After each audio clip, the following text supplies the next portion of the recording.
تقریبا د یو میاشت نه زموږ دا ټرانسفارمر خراب دی. وابډې والو ته موږ شکایتونه وکړو. هغوی چې دی نو خدای شته که په دې غاړه باندې ګوري. دا د شیرام ترکۍ علاقه ده نیبیس او بار بار شکایتونه کوو، خو هغوی د هغې بار بار شکایتونو باوجود هم نه راځي دې ځای ته. نه پوهېږو چې وجه څه ده.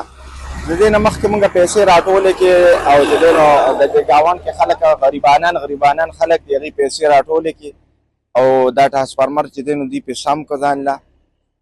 خو د هغې غټه وجه دا ده چې دا تارونه په روډ باندې ښکته دي. نو چې تارونه ښکته وي نو چې کوم یو ګاډي ځي نو بس هغه چې دی نو هغې سره وجنګېږي او بس بیا چې دی نو ټرانسفارمر وډزېږي. نو د دې مصیبت نه چې دی نو موږ به کله خلاصېږو.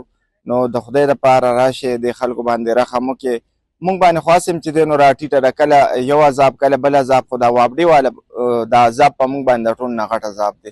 دویمه خبره دا ده چې دا د څه خطرې مصیبت او د څه ټیم هم د غټ نقصان چې کوم دی نو د هغې دغه جوړېدی شي. نو لحاظه راشئ او په دې باندې نظرثاني وکړئ چې دا کم از کم اوچت شي، نو کم از کم د لوی حادثې. یو میاشت شوه دا ټرانسفارمر خراب دی او اپډې والا ته مونږ دغه کوو شکایت یې وکړې، باوجود د یې نه راځي. بل زمونږ دا تارونه را راښکته شوي دي، نو چې کوم ګاډي ځي هغه سره لګي.